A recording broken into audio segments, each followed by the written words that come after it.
डिमाकुसि दखरा दुलाराय बर' फरायसा आफाद हिसाबै जोङो नैबे बिनाराम बर' गोसोखां गेजेर फरायसालि बेयाव दुलाराय बर' फरायसा आफादनि 57थि गायसननाय सान बे हाबाफारिखौ जोङो खुंदों।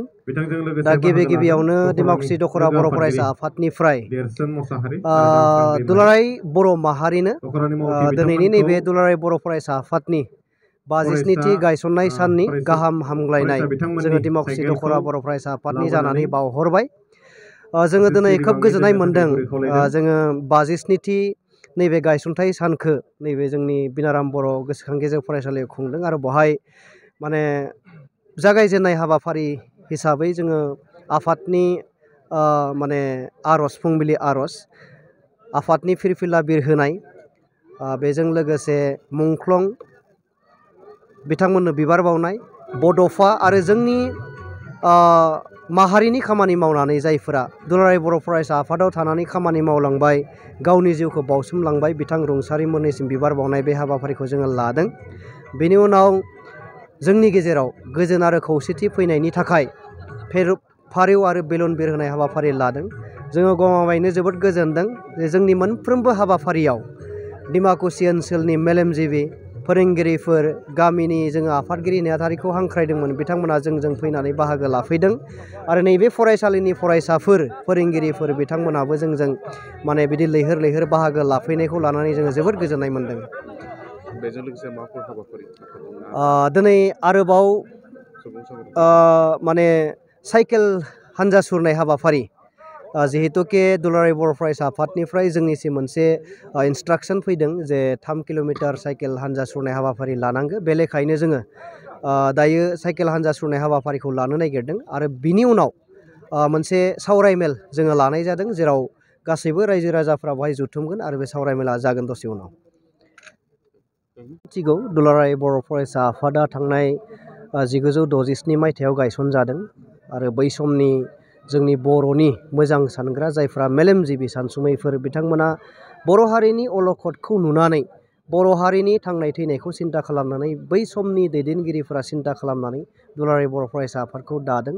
दिनैनि बुब्लियाव गायसनगिरि आफादगिरि बानेस्वर बसुमतारी आरो गाहाय नेहाथारि कनकेश्वर नार्जारी बिथांमोनखौ साबायखर हराब्ला बिथांमोनखौ बाख्नायाब्ला जोबोद गोरोन्थि जागोन। दा बेखायनो बे बुब्लियाव जोङो गायसनगिरि आफादगिरि गाहाय नेहाथारि बिथांमोनखौ रोजा रोजा जोंनि गोरबो इसिंनिफ्राय साबायखर जासिहरो आरो बेजोंनो लोगोसे जायफोर दैदेनगिरिया दुलाराय बर' फरायसा आफादखौ दैदेनबोबाय आरो बेबायदि मोनसे एसेबां गिदिर माहारियारि आफादखौ दैदेननानै दुलाराय बर' माहारिनि थांनाय थैनाय गावनि बेसेन गोसा जिउफोरखौ बावसोमनानै गावनि बेसेन गोसा माने समखौ बावसोमनानै माहारिनि थाखाय खामानि होबोबाय बिथांमोनखौ जों दानि दैदेनगिरिफोरा जुदि बाख्नायाबा सिबियाबा बिराद गिदिर गोरोन्थि जागोन।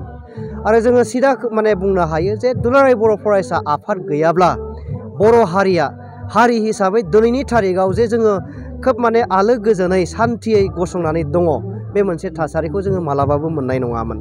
दुलाराय बर' फरायसा आफादा जातिनि खोथाखौ सिन्था खालामदों थांनाय थैनायनि खोथाखौ सिन्था खालामदों दुलाराय बर' माहारिखौ बुहुमाव मोनसे गेरेमसा माहारि हिसाबै गायसननो थाखाय अहरह आगानसेबो फावसाया लाबासिनो गावनि थांनाय थैनाय गावनि न'खर संसार गासैखौबो माने बावसोमनानै बै समनि दैदेनगिरिफोरा माने दैदेनबोदों आरो आथिखालनि दैदेनगिरिफोराबो एक इंसिबो दुलाराय बर' फरायसा आफादनि माहारिखौ सिबिनाय माहारिखौ फोजौनायनि थांखिनिफ्राय एक इंसिबो दोरोदा लाफासिनो खामानि मावगासिनो दं। दा बेखाय जोङो खावलायनो सानो गेजेर गेजेर जोङो नुयो जोंनि आथिखालनि जे लाइमोनफोर बा आगुनि दैदेनगिरिफोराबो माखासे गावबा गावनि सार्थआव माने नाबां जाबां खोथा बुंनाय बेफोरखौ जोङो नुनाय जायो। नाथायब्ला बै आबसुनि जि जारिमिन बर' हारिनि जि जारिमिन बेखौ जुदि बुरखाङोब्ला बर'आ बेसेबां माने दुखु खस्थ' सहायनानै बै समाव रायजो जादों बेसेबां माने खस्थ' सहायबोनानै दिनैसिम बे लामाखौ हान्थिबोबाय बे जारिमिनखौ जुदि बुरखाङोब्ला खिन्थु माने साफ्रोमबो बर' फिसाफोरा बिदि खोथा बुंनायनि जेबो मोन्थाय गैया होननानै जों सानो। दा बेखायनो जायफोरा बिदि बुङो साना हसिया बिजिरा हसिया बाथ्रा बुंलाबायो दा बिथांमोना बै थांखांनाय समफोरखौ एसे गोथौयै जुदि बिजिरोब्ला बिथांमोना निस्सय बुजि मोनगोन। जों खावलायो फैबाय थानाय समफोराव माने गोथौ माने स्टाडि गैयालाबासिनो माने रेजें खोथाफोरखौ बुंनानै जोंनि लाइमोनफोरनियावनो होन बा जोंनि जातिनि माहारिनि गेजेरावनो होन गुलुं गुजुं थासारि जाहाथे सोमजिहोआ। मानो होनना बुङोब्ला बर' फरायसा आफाद गैयाब्ला बर' हारिया माने मोस्लेद जालांगोन बे रोखा। दा बेखाय जेब्लासिम बर' हारिया थांनानै थागोन अब्लासिम जोंनो बर' फरायसा आफादखौ नांगोन। दा बेखिनिखौनो जोङो बुंबाय। फैबाय थानाय समाव साफ्रोमबो बर' फिसाया दुलाराय बर' फरायसा आफादखौ अनसायनांगौ। साफ्रोमबो दुलाराय बर' फरायसा आफादनि जिमानखिनि रनसायनाय बिथांखिफोर बेफोराव लैहोर लैहोर हेफाजाब होनांगौ जों बेखौ खावलायो।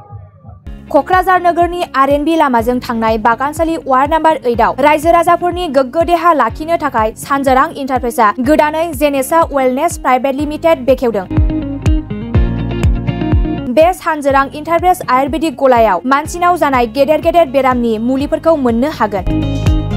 किडनिकआव अन्थाइ जानाय, आथिं आखाइ जरा जरा सानाय, लिभार गाज्रि जालांनाय, मोदोमनि माननाय आरो बेनि अनगायैबो बायदि बायदि गेदेर गेदेर बेरामफोरनि मुलिफोरखौ बे सानजोरां इन्टारप्राइजआव लांफैनो हागोन।